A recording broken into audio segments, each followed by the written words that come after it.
Yo, balik lagi sama gue di channel Bernatin dan salam merah teman-teman ya. Jadi pada kesempatan kali ini gue mau mengupdate lagi seputaran Bitcoin. Nah, jadi sekarang ini posisi lagi koreksi lagi ya, balik lagi merah sesuai baju saya nih ya, balik lagi warna merah.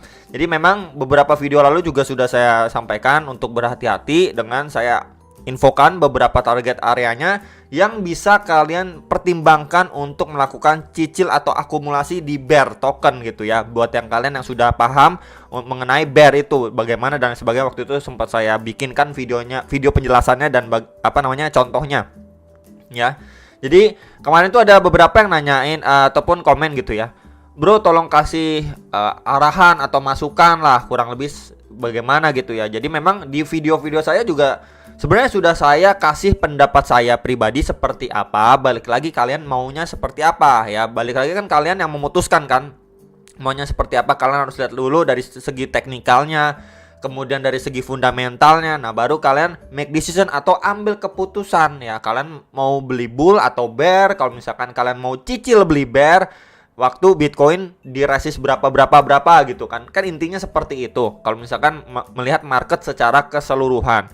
Cuman kan nggak ada yang pasti. Misalkan saya bilang oke, beli di sini besok bakalan pasti naik ke segini, bakalan profit 10% contohnya, kan nggak kayak gitu kan. Namanya juga analisa, nggak ada yang sifatnya mutlak atau pasti, namanya juga analisa ya. Jadi saya infokan sekali lagi, analisa itu bukanlah ilmu pasti atau bukan dukun gitu teman-teman ya. Jadi di video-video saya juga saya sudah infokan juga saran saya, masukan saya bagaimana, tapi balik lagi ke kalian mau ambil make decision atau keputusannya itu seperti apa dengan trade plan kalian masing-masing gitu ya. Oke, jadi memang kita bisa lihat sekarang ini USDT dominance dulu time frame 4 jamnya dia sudah mengalami pemantulan. Sebelumnya dia udah kena reject ya. Kita bisa perhatikan ini udah kena reject dari box warna merah ini menjadi area strong resistance-nya untuk time frame 4 jam. Kemudian dia breakdown dari EMA 34 dan 55, lanjut lagi tembus dari box warna kuning ini dan testing di box warna hijau bawah ini. Di sini dia sempat struggling ya.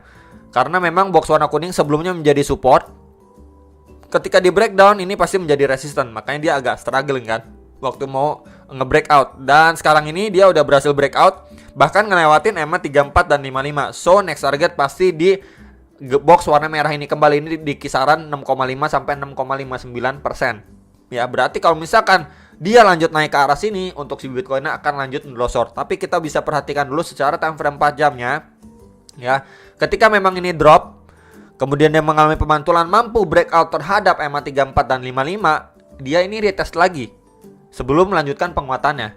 Sama seperti ini, ketika dia udah mampu break ya dari EMA 34 dan 55, dia retest lagi sebelum mampu going up lagi ke resisten kuatnya ini, strong resistnya ini. Jadi memang adanya kemungkinan untuk dia ini setelah dia break dari EMA 34 dan 55 atau garis warna merah dan biru ini, memang ada kemungkinan atau kecenderungan dia retest dulu nih.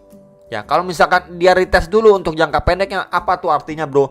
Berarti yang akan kita lihat untuk si Bitcoinnya setidaknya rebound dulu ke beberapa target resistance terdekat sebelum dia melanjutkan koreksinya untuk si Bitcoin. Nah, kalau misalkan untuk si USDT dominance-nya dia koreksi dulu, kemudian dia mantul lagi ya, seperti pergerakan sebelumnya ini, seperti yang di sini dan seperti yang di sini, berarti untuk si Bitcoinnya ketika dia visit lagi di box warna merah ini akan makin losor lagi. Ya, jadi bisa diperhatikan terlebih dahulu untuk skenario yang ini, teman-teman ya, untuk waspada ke teman-teman sekalian. Karena kalau misalkan kita lihat dari pergerakan sebelumnya seperti itu ya untuk si USDT dominance, apalagi ini memang udah masuk bulan Juni ya, ada rapat FOMC lagi nanti di bulan ini, jadi masih possible banget untuk dia maybe koreksi dulu ya Bitcoin, mantul dikit lah gitu ya, ataupun tarik napas dulu gitu ya, dia maybe bikin range atau sideways aja dulu di kisaran sini ya, sekitaran EMA 34 dan 55 time frame 4 jamnya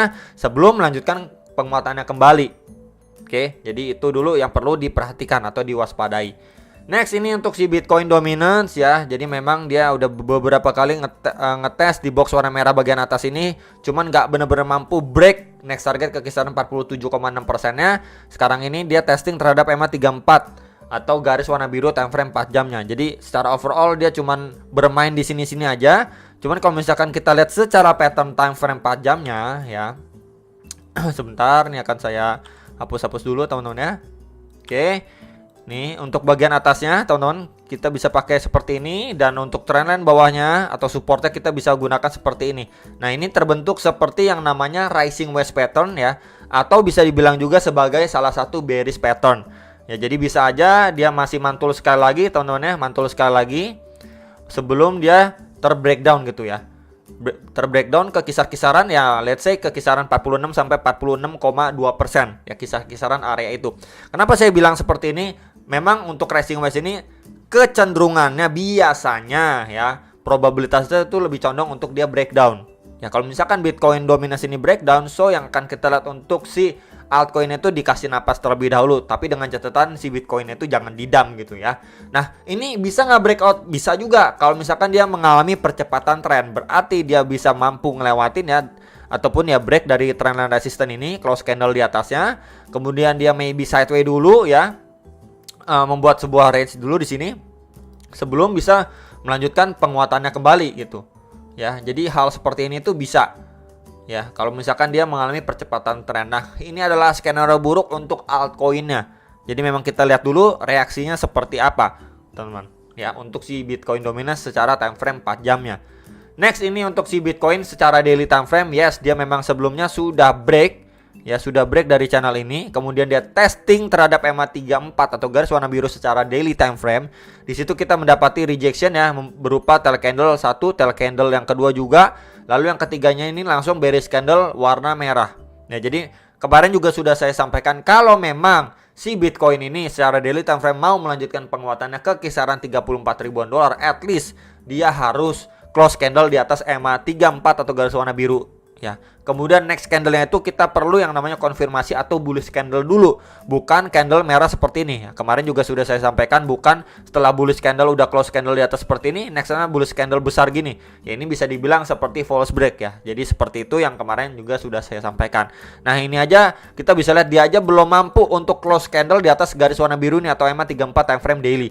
Ini aja dia belum mampu, langsung dibanting ataupun diberikan bearish candle cukup besar, dan ini mantul ya teman-teman di garis putus-putus tengah dari si channel ini ya, di kisar-kisaran 29.300-an dolar. Sekarang ini dia lagi posisi mantul gitu ya. Jadi secara overallnya bisa diperhatikan terlebih dahulu dari area area resisten ini ya, dari channel ini ya di kisaran 30.500-an dolar, plus juga sebelumnya itu menjadi area resisten. Kita bisa lihat nih ya, ini adanya confluence of resistance di kisaran 30.500-an, 30.700-an dolar. Next lagi di 31.000 dolar ya, teman-teman. Jadi itu dulu untuk beberapa area resistance terdekat kalau misalkan dilihat secara daily. Kalau misalkan let's say dia adanya pemantulan dulu, bisa diperhatikan untuk bisa diperhatikan dulu untuk beberapa area resisten yang tadi sudah saya sampaikan. Tapi kalau misalkan dari sini aja dia melanjutkan penurunannya kembali, ini kita bisa perhatikan untuk area 28.600-an dolar yang beberapa kali ini berhasil menahan laju penurunannya si Bitcoin. Walaupun sempat istilahnya lanjut melosor, cuman ini dibikin seperti shadow bagian lower candle-nya atau tail candle atau jarum ke bawah doang gitu, kemudian disorong naik lagi. Jadi next target support bisa diperhatikan di kisaran area tersebut ya teman-teman secara daily time frame-nya.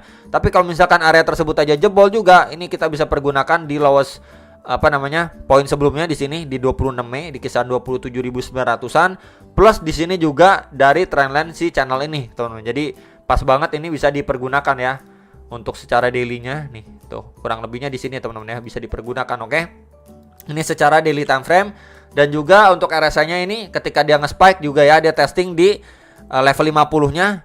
Kemudian dia nggak benar-benar mampu ngelewatin ya, ataupun mempertahankan posisinya atau maintain posisinya di atas level 50. Kemudian di sini dia terbreakdown lagi, koreksi lagi dari indikator RSI daily-nya. Jadi memang menandakan market ini belum siap untuk lanjut naik lebih tinggi. Nah, kalau misalkan dia mampu break dan sustain di atas 50, nah baru kita bisa lihat adanya potensi lebih besar untuk condong melanjutkan penguatannya. Cuman ini kena reject juga ya dari segi RSI-nya. Nah, ini untuk time frame 4 jamnya terakhir. Ini kemarin juga sudah saya infokan ya. Ini box warna oranye ini adalah strong resistannya di kisaran 31.900-an sampai 32.600 dolar. Kita bisa lihat di sini beberapa kali dia coba testing ya, kemudian kena reject. Terakhir kali pun dia sempat mantul dan di sini kena reject juga ya. Mantul dari box warna merah ini ya, ini di kisaran 31.300-an sampai 31.500 dolar teman-teman. Dan kita bisa perhatikan juga ketika dia breakdown di sini, ini adalah area terakhir atau pemberhentian terakhir sebelum dia lanjut nge-spike lagi. Dan area ini pun tidak direspek yang sudah saya tandain dengan box warna hijau ini. Ini nggak direspek. Cuman adanya pemantulan dikit nih secara time frame 4 jam ya, kita bisa lihat dari candlenya. Ini ada pemantulan dikit doang. Lanjut next candle langsung dibanting dalam. Ya, padahal di situ adanya confluence of support. Kita bisa lihat di sini sebelumnya di tahanan berarti menjadi support, plus juga ada EMA 34 time frame 4 jam ya. Cuman langsung dibablas bahkan sampai ke 29.300-an tadi. Nah, kemudian di sini baru ada aksi serok gitulah ya, kita bisa bilang karena terbentuk tail candle lumayan di sini. Nah, tapi next candle-nya merah, sekarang baru hijau ya, sideway aja, range gitu ya. Kemudian kalau misalkan dia mantul secara time frame 4 jam, kita bisa pergunakan seperti biasa ya, Fibo ya. Fibonacci retracement kita ambil dari swing high-nya aja ke swing low-nya. So kita akan mendapati beberapa golden ratio ya, seperti retracement 0,3, 0,5 dan 0,6-nya.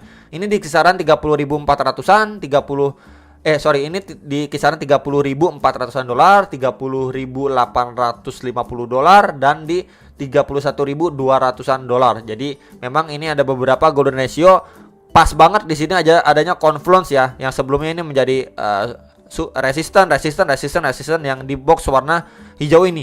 Plus juga di sini di antara dua golden ratio dari Fibonacci 0,3 sampai 0,5-nya. Jadi bisa diperhatikan terlebih dahulu di beberapa golden ratio ini. Nah, tapi kalau misalkan pertanyaannya, dia nggak nyampe area situ, area mana sih yang lebih possible untuk dicapai gitu ya? Kita bisa pergunakan untuk box warna kuning ini. Karena kita bisa lihat ini adalah spike harga terakhir, teman-teman di sini. Oke, kemudian dia sempat mantul juga di kisaran area sini nih, kisaran 30.100-an sampai 30.200-an dolar sekian. Plus juga di situ ada EMA 55 atau garis warna merah ini. Jadi memang box warna kuning ini bisa menjadi area target ataupun resisten terdekat lah untuk si Bitcoin. Ya kalau misalkan pun dia nggak nyampe naik ke golden ratio ini, at least dia testing ke kisaran ini adanya confluence of resistance untuk dia bisa melanjutkan penurunannya. Jadi kurang lebih setelah dia drop seperti ini, kemudian kalau misalkan mantul yang nggak signifikan walaupun ya ataupun mantulnya ini cuma dikit gitu ya, dia bisa aja cuma ke kisaran ini sebelum di drop lebih dalam lagi. Ya makanya di box warna kuning ini perlu sekali diperhatikan reaksi dari sellernya seperti apa. Apakah dia bablas atau cuman sideway atau langsung di reject kuat ya. Jadi perlu sekali dilihat dulu reaksinya seperti apa dari time frame hourly-nya, khususnya 4 jam ini ya. Reaksinya seperti apa? Kalau misalkan nggak ada reject kuat ataupun nggak sideway juga, ataupun ya malah cuman kehenti bentar lanjut nge-spike lagi ya, next target yang area tadi yang sudah saya sampaikan ke teman-teman sekalian.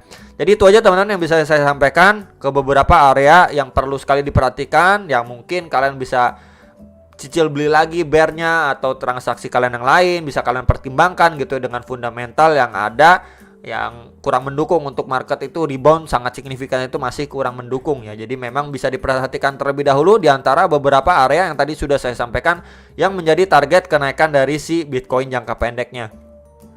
Ya teman-teman ya, jadi ketika dia nge-spike naik kenceng, jangan malah FOMO. Itu sih pesan saya, tapi balik lagi ke trade plan kalian masing-masing. Itu aja teman-teman yang bisa saya sampaikan. Tetap semangat dan sampai jumpa untuk next video. Salam profit.